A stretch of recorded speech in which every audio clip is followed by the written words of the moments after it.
नमस्कार, मी श्वेता अंकले. तरुण भारत न्यूज बुलेटिनमध्ये आपल्या सर्वांचे स्वागत. आता पाहूया ठळक घडामोडी.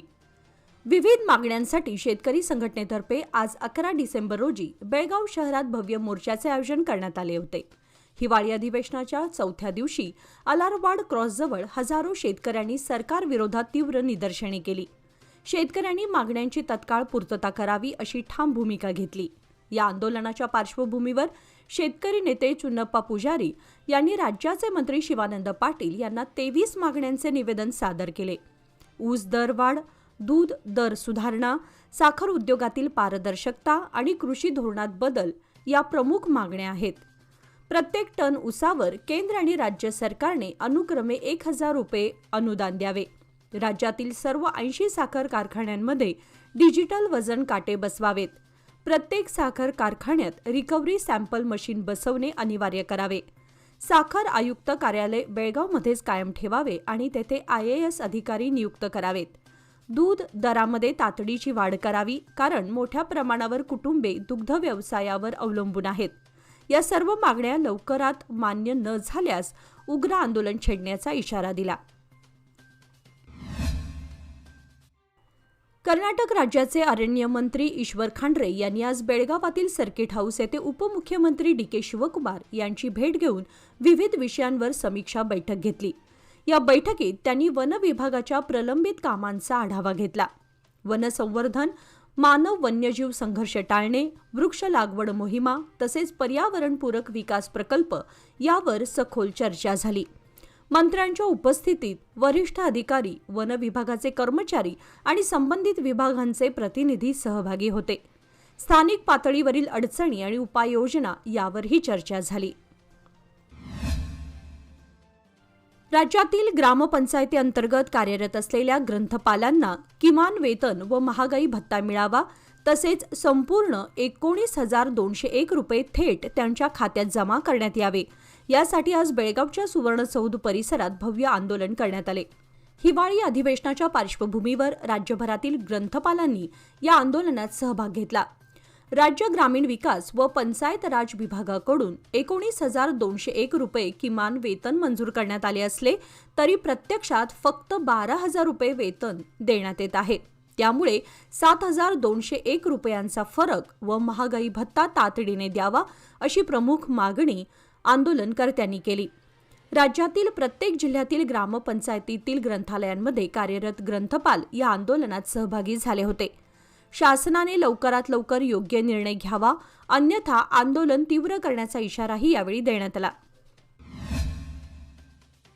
जगलबेट येथील रोहिणी मनोज हणबर वय 26 यांना प्रसूती वेदना सुरू झाल्यानंतर स्थानिक सरकारी दवाखान्यात डॉक्टर उपलब्ध नसल्याने त्यांना 9 तारखेला पहाटे दांडेलीच्या सरकारी रुग्णालयात दाखल करण्यात आले.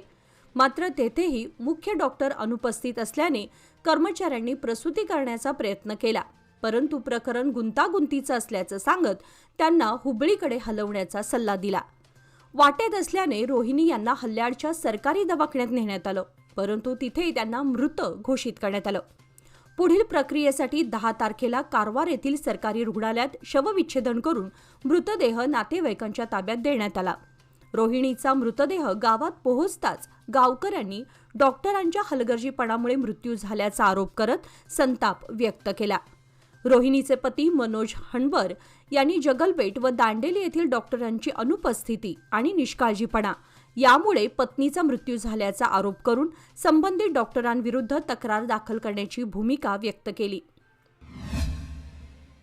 बेळगावात सुरू असलेल्या हिवाळी अधिवेशनाच्या पार्श्वभूमीवर राज्यस्तरीय देवदासी संघटनेच्या वतीने भव्य मोर्चा काढून सरकारकडे विविध मागण्या सादर करण्यात आल्या.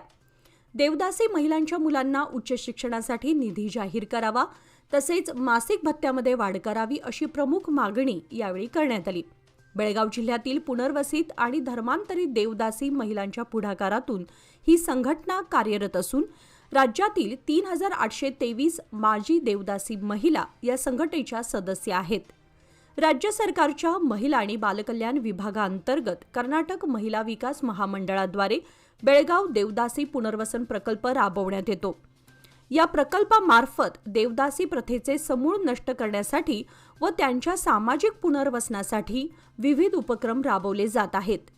संघटनेच्या म्हणण्यानुसार गेल्या अनेक वर्षांपासून गावागावात जाऊन देवदासी प्रथेविषयी जागृती अभियान राबवले जात आहे. मात्र अजूनही त्यांच्या मुलांच्या शिक्षणासाठी निधी मिळत नाही. त्यामुळे तात्काळ निधी वितरित करून नोकरीची संधी आणि आर्थिक आधार द्यावा अशी ठाम मागणी करण्यात आली. जगभरातील 32 देशांमधून आलेल्या अनिवासी भारतीय प्रतिनिधींनी गुरुवारी सकाळी उपमुख्यमंत्री डी.के. शिवकुमार यांची सुवर्ण विधानसौध बेळगाव येथे भेट घेतली. या भेटीचा उद्देश भारत आणि NRI समुदायातील सहकार्य वाढवणे, गुंतवणूक संधी शोधणे आणि सांस्कृतिक व शैक्षणिक सहकार्य वाढवणे हा होता. यावेळी आमदार MLC आरती कृष्णा, अपर मुख्य सचिव तुषार गिरीनाथ आणि DCM सचिव राजेंद्र चोळन हेही उपस्थित होते. उपमुख्यमंत्र्यांनी प्रतिनिधींशी संवाद साधताना कर्नाटकमध्ये वाढत्या विकास कामांविषयी माहिती दिली आणि राज्यात NRI गुंतवणुकीला प्रोत्साहन देण्यासाठी सरकार कटिबद्ध असल्याचे त्यांनी सांगितले. ही भेट NRI प्रतिनिधींच्या भारताशी असलेल्या नात्याला बळकट करणारी ठरली आहे. जमात आणि अंजुमन-ए-इस्लाम खानापूरच्या प्रतिनिधींनी आमदार आसिफ सेठ आणि मंत्री BZ जमीर अहमद यांची भेट घेऊन समुदायाच्या कल्याणासंबंधी विविध प्रश्न तसेच सुरू असलेल्या विकास कामांबाबत सविस्तर चर्चा केली. बैठकीदरम्यान प्रतिनिधींनी समुदायाला भेडसावणाऱ्या महत्त्वाच्या समस्या अधोरेखित करत स्थानिक स्तरावर आवश्यक सुविधांच्या उभारणीची मागणी केली. तसेच आमदार आसिफ सेठ यांच्या नेतृत्वाखाली राबवण्यात येत असलेल्या उपक्रमांसाठी त्यांनी कृतज्ञता व्यक्त केली.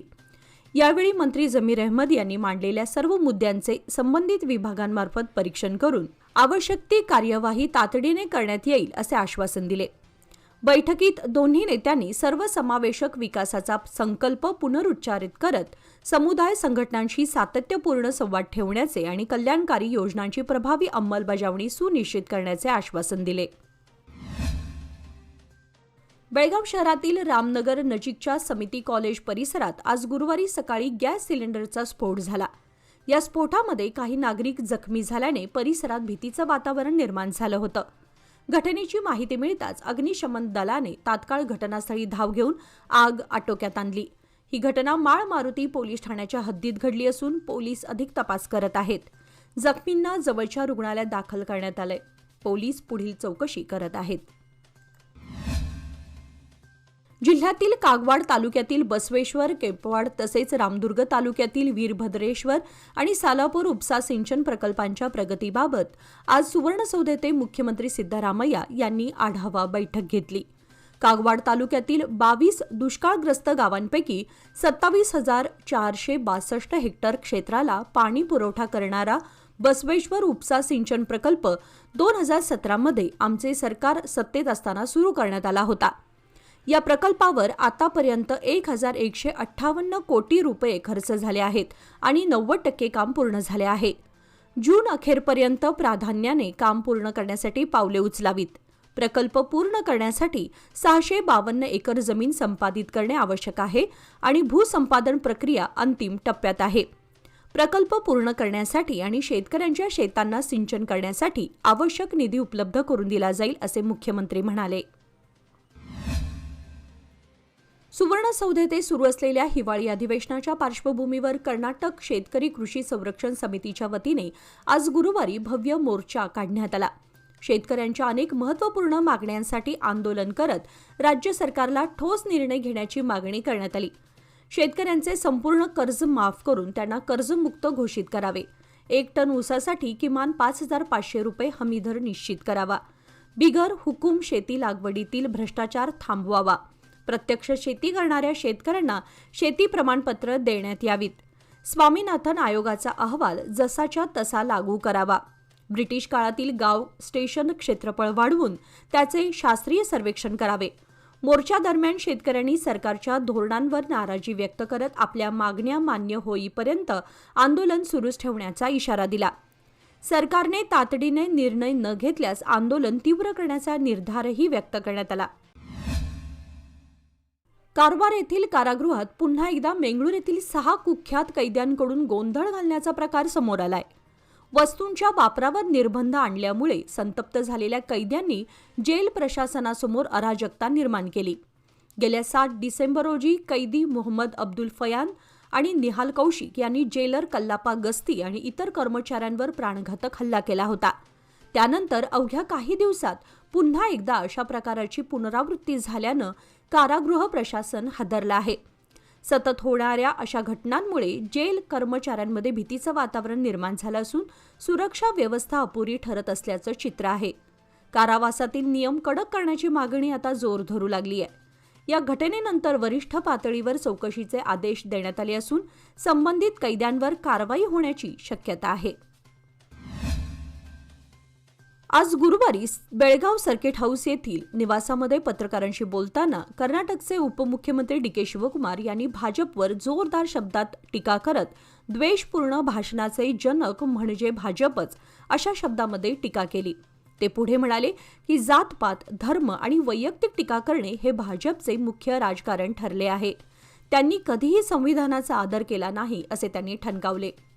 द्वेषमूलक भाषणांबाबत विधानसभेमध्ये सविस्तर चर्चा केली जाईल आणि मी स्वतः हे मुद्दे सभागृहात मांडणार आहे. त्यांच्या या वक्तव्यामुळे हिवाळी अधिवेशनात राजकीय वातावरण आणखी तापण्याची शक्यता आहे.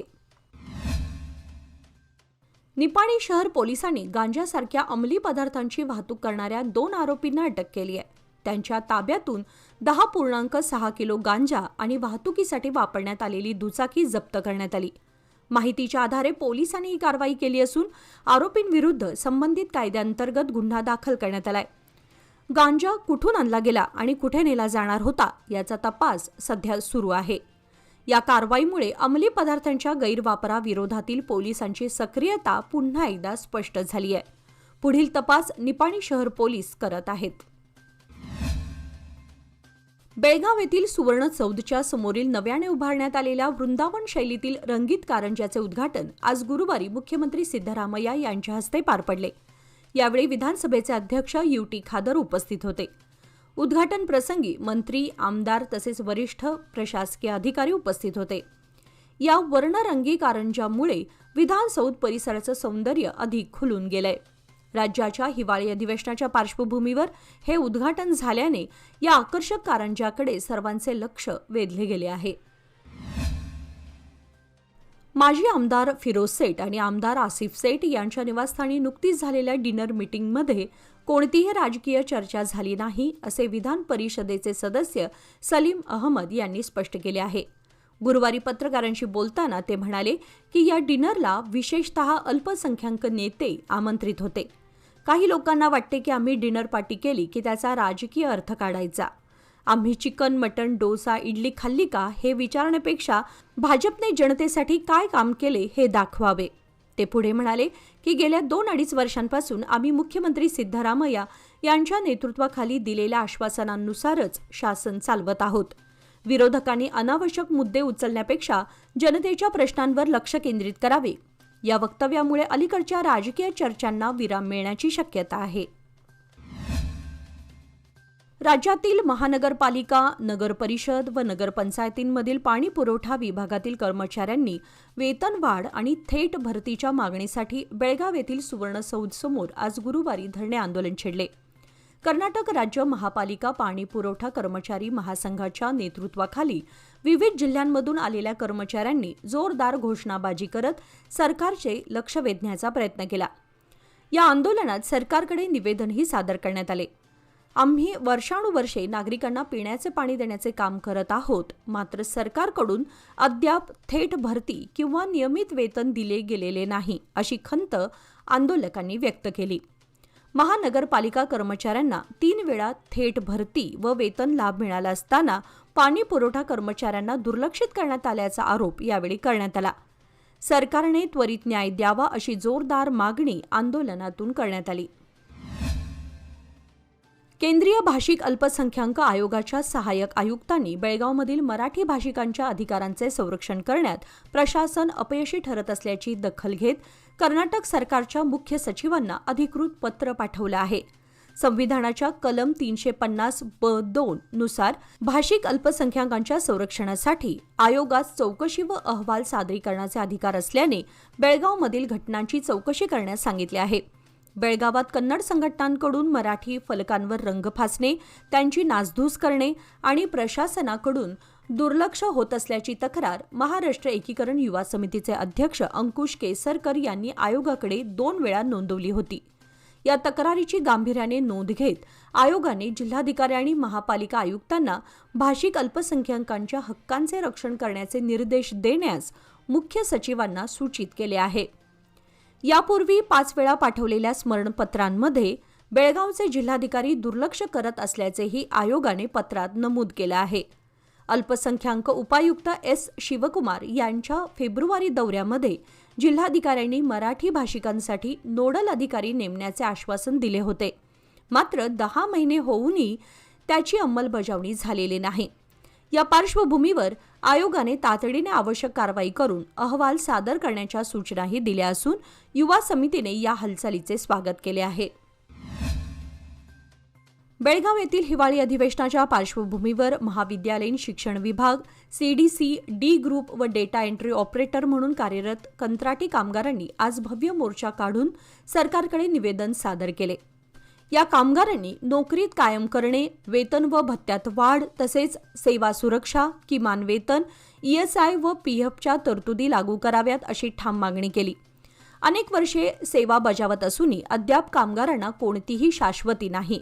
त्यामुळे त्यांना आर्थिक व सामाजिक असुरक्षिततेला सामोरे जावे लागत आहे. मोर्चामध्ये सहभागी कामगारांनी समान काम, समान वेतन, न्याय मिळेपर्यंत लढा अशा घोषणा देत सरकारला आपल्या मागण्यांकडे लक्ष वेधले. सरकारने लवकरात लवकर सकारात्मक निर्णय घ्यावा, अन्यथा आंदोलन तीव्र करण्याचा इशाराही यावेळी देण्यात आला. याचबरोबर आजचे बातमीपत्र इथे संपले. अधिक माहिती आणि ताज्या घडामोडींसाठी पाहत रहा तरुण भारत न्यूज चॅनल. तसेच आमच्या चॅनलला लाईक, शेअर आणि सबस्क्राईब करायला विसरू नका. आणि विश्वासार्ह बातम्यांसाठी दररोज वाचा दैनिक तरुण भारत. धन्यवाद.